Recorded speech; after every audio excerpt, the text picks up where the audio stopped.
story to share with you. So you guys can keep eating those that are eating. But Tim Thomason, he'll tell you, I'm not gonna give a big introduction, but he's a brother, and we talked on the phone, and we were just like, man, this is crazy what God just put together. So Tim, thank you for coming. His daughter's here, and thanks for blessing us. Let's give him another hand. Thank you guys so much. I honestly I got totally addicted today out there. That's the first time I ever shot shotguns with birds and clays. And I was telling, as the fat kid on the team, I was telling my team that that's worse than eating Doritos. Had really food there, cheeseburgers, same thing. But my God, like if I lived in Wisconsin, I'd go broke. I'd be a top member here. It was phenomenal. Like I would text everybody back home. They go, how cold is it there? So you guys are dying right now. Nice jacket on. It was amazing. A little bit about what we do. We're with Blind Faith Foundation and our Meat to Eat program. So in Texas, obviously we've got a ton of ranches down there. And I got this vision probably about 7-8 years ago that everywhere that comes to Texas, they hunt every exotic, and we have it all. We're like little Africa in Texas. It's ridiculous. We're allowed to hunt year-round. No tag for non-native species. So a lot of people come in, take the horns, take the animal, get them out, and throw away the meat. Well, with our Blind Faith Foundation, we do acts of kindness through disaster relief, rural communities. We paint houses, fix plumbing, wiring, mow yards, whatever it takes, backpack giveaway, Christmas giveaways, we do it all. So with the Meat to Eat program, I have such a passion for the outdoors. I said, man, it'd be really awesome if those ranches would donate the meat to us so we could have it professionally processed and then go fill freezers in rural communities. Because most people can't afford to have a full elk inside their freezer.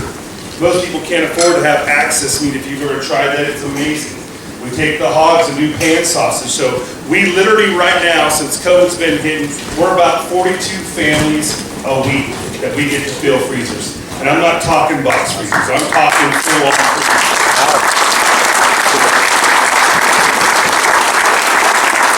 We do everything by faith, 100%. We have veggies, and we take fresh farm eggs out. So we'll pull up in the community at a little local supermarket and just unload people with meat, go to their house, fill their freezers. One quick story we got was about 3 months ago, in the middle of COVID-19, people act different ways. We don't really care. We're going to go bless people, and that's just what we get to do. But one of my volunteers called me and said, I'm at so-and-so's house. I just got here, and she's got a small little box freezer. I said, you know what to do? And he goes, ma'am, I'll be right back. And I had him go down to Sears, get a brand new freezer, bring it back, plug it into her garage, and he filled this entire freezer up full, 250 pounds of burger, steak, and roast. And this little old lady comes out, and her story was she's raising 5 grandkids. One parent died of overdose, the other one's in prison. And here's this 75-year-old lady raising 5 grandkids. She has no food, she had nothing. So we were able to go in, fill the whole freezer up, and as she's crying, she says, not that I'm picky, but can you tell me what kind of meat that is? And our volunteer said, absolutely. You've got 250 pounds of access, and she lost her stuff. The story was, in Texas, everything's private. There's very little public, but you can't hunt access. And that's some of the best meat you'll ever eat. And her dream was to have a freezer full of access meat. And we were able to be there in that nick of time to help her out. So what my volunteer did was genius. He takes a black Sharpie, goes in the freezer, and he marks a line halfway. He says, ma'am, when you get here, you call us. We're going to come and fill this freezer again for you. That's just how we do things. And that's what we do with our Meat to Eat program and stuff. I want to get a couple things out of the way. Back at our little booth here, we've got some hats and some t-shirts, free stickers, and also another organization we partner with is called Catch 22. Every day, 22 soldiers commit suicide. It's a bracelet, and what we do is we give back to our vets in that way. We try to help the best we can. Go back there, check it out, and we'd be very, very grateful for you guys doing that. A little bit of my background, obviously nonprofit is the big thing. I also was a logistics coordinator for the Zig Ziglar Corporation for a number of years. So I got to travel a lot and be in charge of a lot of stuff and losing hair, going gray, it's all there. Long hours.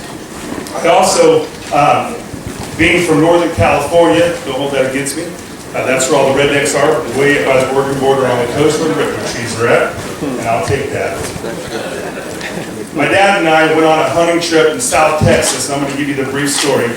We go out, and man, there's some big whitetail. I know big bodies like up here, but big horns, that's what we were after. We get down there, and they put me up in this blind, and it's dark 30, and they hand me a can of wasp spray. That is scary when anybody hands you a can of wasp spray. And I'm going to go 10 feet in there. I'm a large man. I don't like heights. So I get up there. He goes, you're going to need this when the sun comes up. And I'm like, what in the world have I got myself into? I get up in this blind. The wind's blowing. It's shaky. I'm big. And I'm thinking, I got to get down. The sun comes up. And I start spraying. There's wasps everywhere. And I'm like, great, fat kid in a tall, blind can of wasp spray, hey, we're good to go. We'll give it a shot. So that morning, like I do every morning, I said my prayers, I did a devotion, but I added something that morning that was completely out of character for me. I'm a visionary and dreamer, but I said, God, will you give me a good idea? And literally 27 minutes later, I hear an audible voice say, build a tree. Now my background was in Hollywood set design. I know how to sculpt, I know how to paint. And all of a sudden I hear this, build a tree. And I'm like, what? This is crazy. And then I'm looking at the deer coming out, 200 yards, 300 yards. They're looking at me, a fat kid in a blind, shaking, and wasp spray fumes coming out of it. They're running from me, I get it. And all of a sudden in my heart I said, man, I need to go build this thing. And if my dad was here, I am totally ADHD, DDD. Totally 100%. So when something gets in my mind, I'm going after it. Let's go change the world. By the way, I've never worked for anybody in my entire life. I've been an entrepreneur from day one at the ripe old age of 9. So I just go after it. So I call the rancher and say, hey, can you come and get me? He goes, you got a buck down? I said, no, sir. I haven't shot anything. Can you come and get me? He goes, this is prime time, man. I said, I need you to come and get me. So he comes and gets me. He goes, what's going on? I got to go home. I got to go sculpt a tree. And this texting guy thought I was just like out of my door, like, you're leaving, you have 2 more days, you got 5 tags. And I said, go grab my dad. He goes, I'm not grabbing your dad. My dad's from Arkansas, he's a good old boy, and man, he went and got him, he was fired up. So he goes, what's wrong? Is your mom, is she okay? I go, everything's fine, we got to go, Dad. He goes, I've got 2 more days, I've only shot 2 deer, I've got 3 more tags. I said, Dad, we got to go. I got your first class on the way home. I was pretty smart. I was going to put him in first and me in economy, so I figured that would cover the fire. I didn't tell him what I was doing. He jumped on a plane, got back to California, went straight to my garage, and all I could hear my dad in the background saying, my son has lost his mind. So 20 minutes later, he comes out my garage, and I'm whittling on foam, and I'm sculpting. He goes, what are you doing? You came home to play with foam? Oh, no, I'm building a tree. He goes, you have literally lost your brain. Later on that weekend, he comes out and he walks out and he goes, so you sculpted a tree, that's great. Little golf clap, being sarcastic. I said, Dad, come here. And he came in and he opens up the door and I go, it's a blind, get inside of it. He goes, this is unreal. So he started working with me for the next few days. So I won him over. Right after that, my mom got real super sick and passed away. And 2 hours later, my dad looks at me and says, son, it's time to move to the promised land. And I knew it was Texas because you can hunt year-round. I knew that's what it did. So we picked everything up, we moved to Texas, we got to Texas, and the rest is history. 27 patents later, we're selling blinds all over the globe. They look like trees if you've never seen them. You can go to nature blinds, and we built trees and rocks. So everything I did looked like nature, every single thing. Feeders that were stumps that hold 200 pounds of feed. They shoot out 30 feet. Pigs and bucks rub all over them, elk rub their horns on them. It's amazing. They think they're real. With all that business and with all that success, I got a huge heart. 3 times I had the business taken away from me. 3 times I took advantage of the business. I lost it all. But there was one thing that remained true. Even if I lose my business, even if I've lost everything, I'm going to keep following God. He's never let me down. Even if. This last December, I finally got out of Nature Blinds for the third time. Final time. In 1 month, the old partners had bankrupted the company. So I told my wife, I said, listen, we're just going to go where we need to go. I really want to do the nonprofit stuff. That's really my heart. That was her heart as well. So we started making even bigger strides towards that, feeding a lot more people, going in and helping people, giving out over 1,000 backpacks, being able to adopt the whole entire community and giving away groceries and a tree and all kinds of presents for these kids and families. Because we can. Even if all that stuff happened in the business and success, it doesn't matter. I was put on this earth to bless others, to bless people. We go into January, I go to a few of the trade shows, I go to the SHOT Show and some of the bigger ones, Harrisburg and all over, and begin to share with people our Meet to Eat program. I've got every single person, Realtree, Savage, and Havilon, everyone's on board with me. Man, it is looking awesome. So here we go. I'm not afraid to step out, I'm not afraid to dream, but I'm a go-getter as well. So my wife and I start going down this path. And it was February 5th, I had a big meeting across town. So the plan was I was going to go to the meeting, come home and pick her up, and we had another meeting with the Reaver Foundation that work with vets. And that's really our heart, is to bless everybody if we can. I was sitting in that meeting across town, and it was exactly 10:55. My stomach got sick. My heart dropped. Like my heart dropped in my stomach. I didn't know what was going on, but I knew something was wrong. I told those gentlemen, I said, I've got to go. I got in the truck, I made phone calls. I could not reach my wife. Luckily, my father lives with me. I said, Dad is Sandy home. He had her car's here, she was getting ready. I said, I can't get a hold of her, I need to ask her a couple things. And all of a sudden, my dad went in there, and there she lays on the floor of the couch. He said, son, she's not breathing. They called 911. I am driving across town 95 miles an hour with the flashers on. And all of a sudden, it's one of those smart trucks. And all of a sudden, comes on the radio, it caught onto my Bluetooth, was worship songs. I don't know how I got to my house. I don't even know how I turned. But as I pulled up, I ran in there. And I began to yell and began to shout, please God save her. The paramedics show up, the fire department shows up. They said she's still got a pulse. As they take her out, as you can imagine, I lost it. The only thing in my head I could think of, even if something happens here today,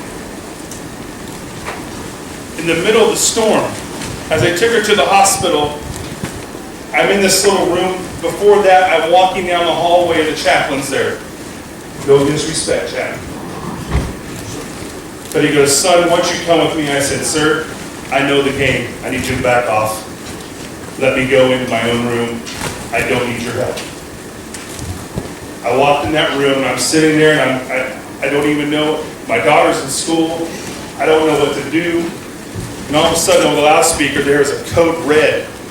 And all I could do was reach out and just pray for that person, as my wife's being worked on in the back room.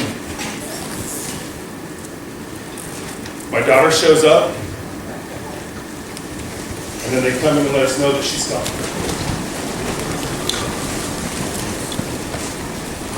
Even if kept on going through my brain and my soul, as we let her go, we walked out, and there must have been a couple hundred people out there in that waiting room. My wife was well known in the community.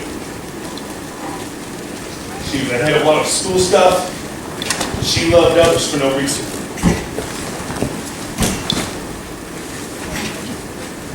As my daughter and I walked out of that place, I said, even if, God, you take her, I'm not losing my faith. I'm not losing anything. That night, as everybody gathered at the house, there must have been 100 people there. I don't even know. Her Christmas stuff was still up. That was a big deal for her Christmas. She would run Christmas all the way through February. She just loved it. And all of a sudden, we're sitting there, and Chili's had brought a ton of food over to our house. And one of the guys come in and go, "You guys are not going to believe this. It's snowing in Texas."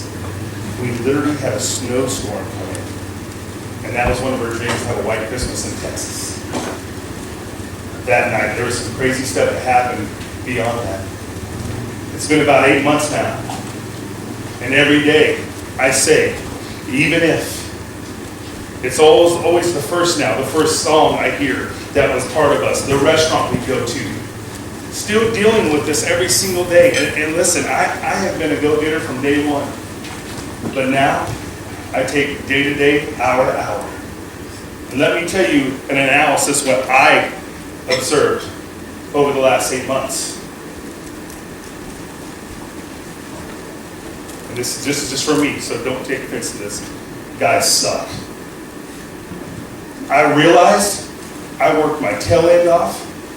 I made the money, it got spent, and I didn't spend a ton of time with my family. My wife was a superstar. Moms, you're here tonight, you're superstars. I respect you so much.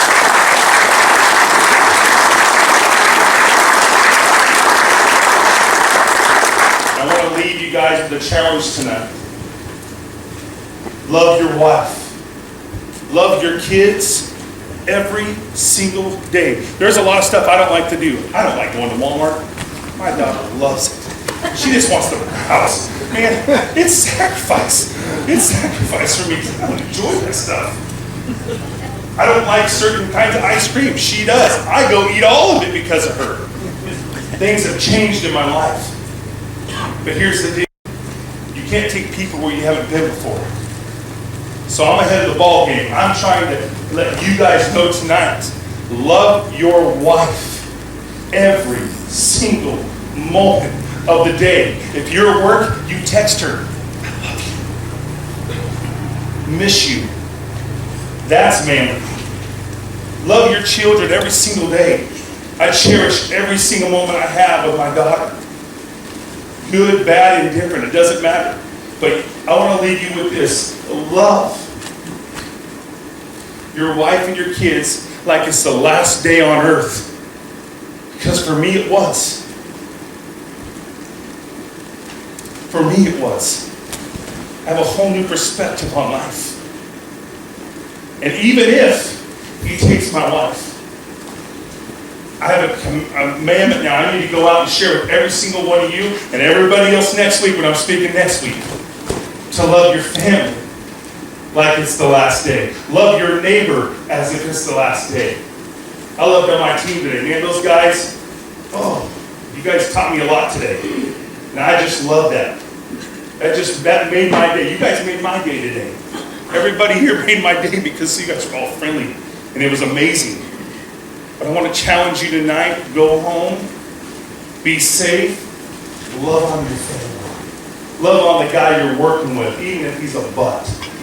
And that's tough, believe me. You want to throat punch him sometimes, I get it. I just get it. But you still got to love him. You still got to love him. And that's what God requires of us. Even if my businesses, my wife, I'm still got a faith in God. And it's actually made me stronger. Speaking tonight's more healing for me. It just helps with the wounds and the thoughts and everything I've gone through over the 8 months. When I talked to Mark, it was literally like we have known each other for 20 plus years. And we weren't even talking about the event. We were talking about something else. But I leave that challenge with you tonight.